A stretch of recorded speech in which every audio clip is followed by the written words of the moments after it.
pemirsa, saya Regina, kita berjumpa dalam Bicara Kawanua. Pertumbuhan ekonomi global terpuruk akibat dampak pandemi COVID-19. Lalu bagaimana kabarnya dengan pertumbuhan ekonomi di Sulawesi Utara? Kita akan bahas bersama narasumber saya yang sudah gabung bersama saya kali ini Sobat Kawanua. Yang pertama ada Pak Arbonas Huta Barat selaku Kepala Perwakilan Bank Indonesia Sulawesi Utara. Selamat pagi Pak Selamat pagi. Arbonas. Selamat pagi Bu Regina. Berikutnya sudah hadir juga ada Pak Ateng Hartono selaku Kepala Badan Pusat Statistik Sulawesi Utara. Halo Pak Ateng. Halo, selamat pagi Sobat Kawanua, selamat pagi Bu Regina, selamat pagi Bona, selamat pagi Pak Joy. Salam sehat untuk semuanya. Wah, luar biasa. Salam sehat Pak. Oke, iya Bu. Dan berikutnya ini ada dosen Fakultas Ekonomi Universitas Samratulangi Pak Joy Tulung. Halo Pak Joy. Halo, selamat pagi Ibu Regina, selamat pagi Pak Arbonas, dan selamat pagi Pak Ateng, juga pemirsa TV Kawanua. Saya ingin mendengarkan dari Pak Ateng selaku Kepala Badan Pusat Statistik. Ini Pak, bagaimana kabarnya pertumbuhan ekonomi Sulawesi Utara saat ini? Terima kasih Bu Regina, pemirsa atau Sobat Kawanua yang saya hormati. Pertumbuhan ekonomi Sulawesi Utara pada triwulan 1 berdasarkan year on year terkontraksi atau minus 3,9%. Walaupun demikian, jika dibandingkan dengan nasional yang mengalami minus 5,32% secara year on year, berarti pertumbuhan ekonomi di Sulawesi Utara berada nasional. Dan 17 lapangan usaha atau sektor yang kami hitung, itu ada 10 sektor yang pertumbuhannya terkontraksi atau negatif. Ada 7 yang positif. Jadi dampak COVID-19 ada 10 lapangan usaha yang negatif dan 7 yang positif. Saya akan meng-highlight beberapa lapangan usaha. Yang pertama tumbuh positif dulu. COVID-19 ternyata memberikan dampak positif terhadap pertumbuhan informasi sektor infokom yang tumbuh relatif tinggi 2 digit 15,77%. Ya. Bagus, yaitu di jasa keuangan dan asuransi. Kemudian yang ketiga di pengadaan listrik dan gas, yang keempatnya di industri pengolahan masih tumbuh.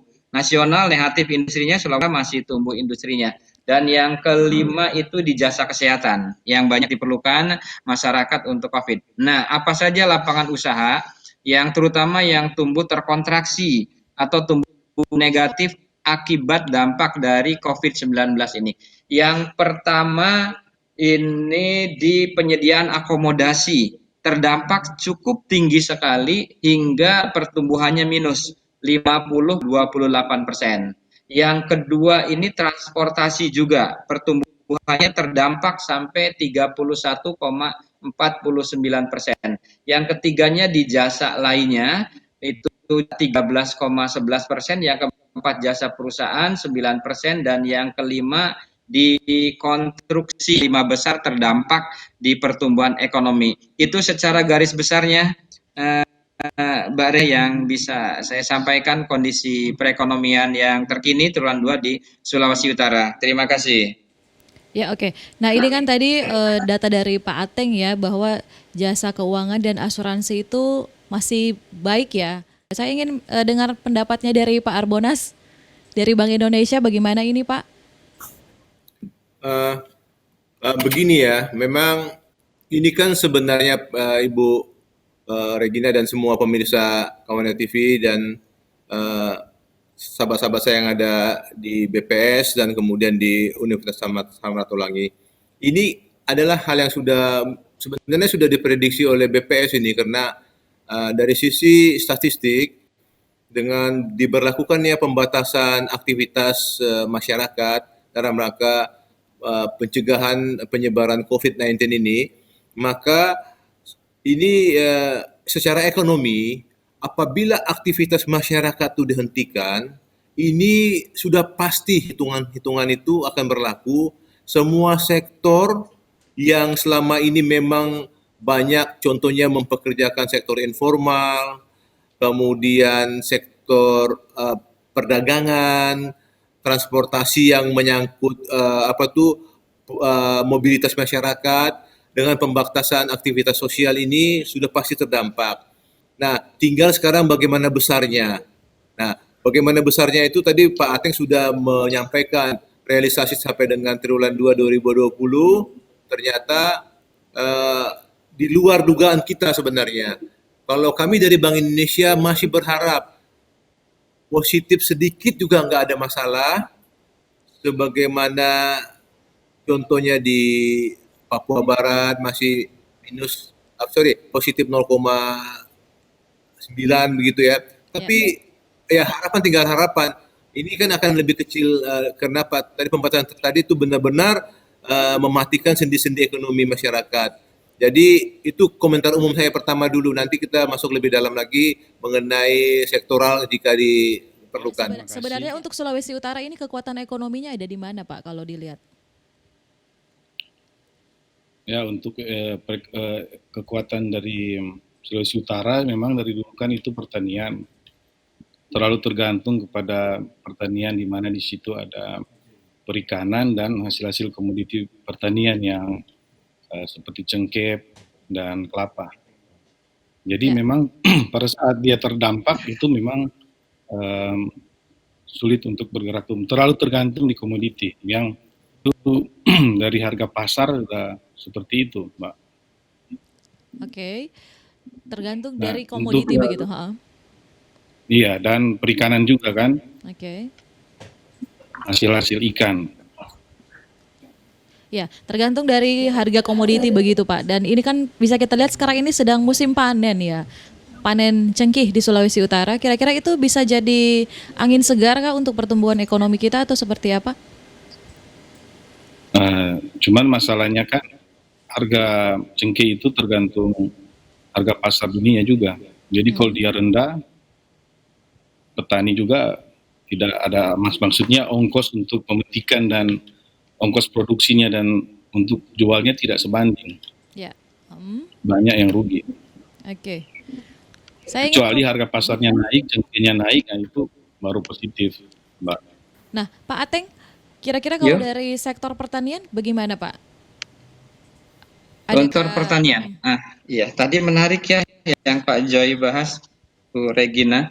Memang betul kalau untuk menopang pertumbuhan, yang pertama lihat beberapa lapangan usaha yang memberikan kontribusi besar. Yang kecil juga tetap untuk di-push. Pertanian itu memberi kontribusi terhadap ekonomi di Sulawesi Utara sampai dengan triwulan 2 sebesar 22,21, terbesar.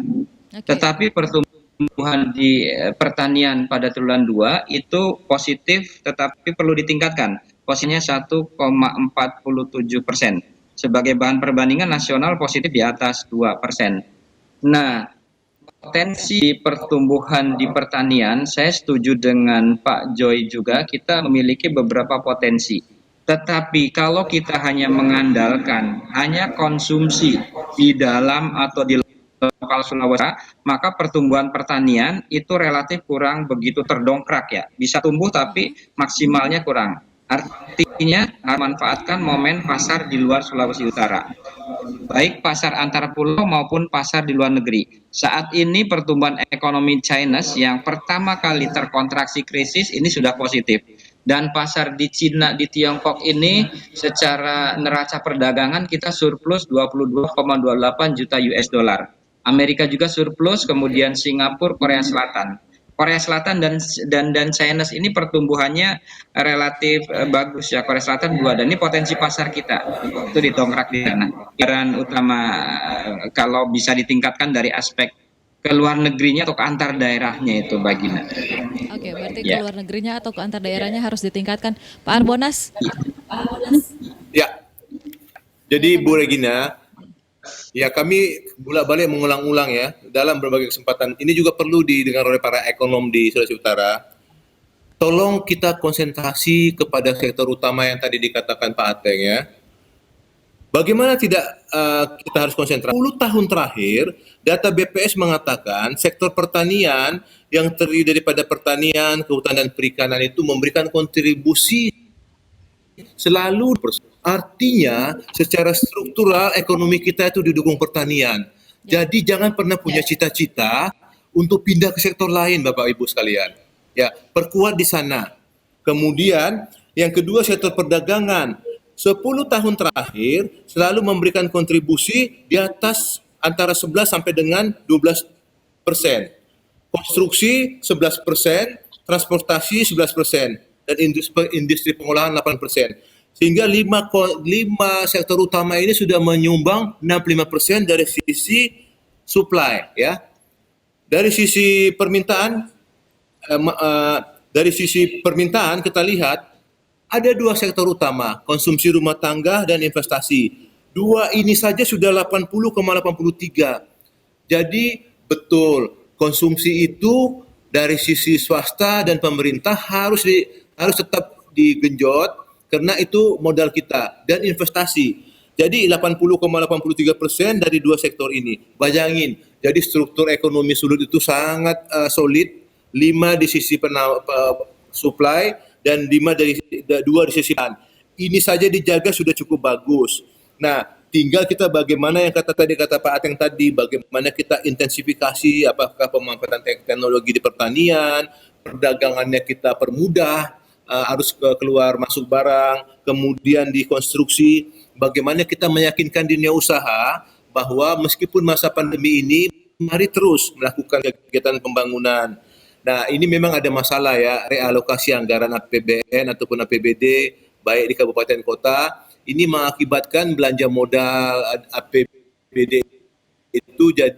Tapi yang perlu diambil strateginya seperti yang dikatakan Presiden Jokowi, realisasi anggaran operasional dan juga modal itu tidak ada alasan untuk tidak dipercepat karena itu menjadi motor ataupun sumber pertumbuhan kita di masa-masa seperti sekarang ini. Artinya dari sisi pemerintah daerah harus menjadi motor penggerak pertumbuhan di depan karena swasta menjadi wait and see nih. Kalau pemerintah daerahnya banyak menahan, maka swasta juga itu akibatnya. Investasi Pak Ateng bisa tadi menjelaskan, turunnya jauh sekali ini. Nah, sekali lagi ya, Pak Gubernur selalu mengatakan, pembatasan sosial itu berskala besar itu kan nggak ada di Sulawesi Utara. Ya. Kemudian ada Pergub nomor 44 Ibu, sudah membuka banyak sekali sektor dengan protokol COVID yang ketat.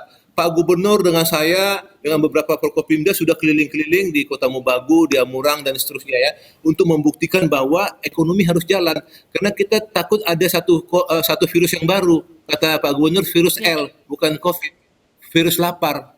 Kalau di rumah terus, lapar semua.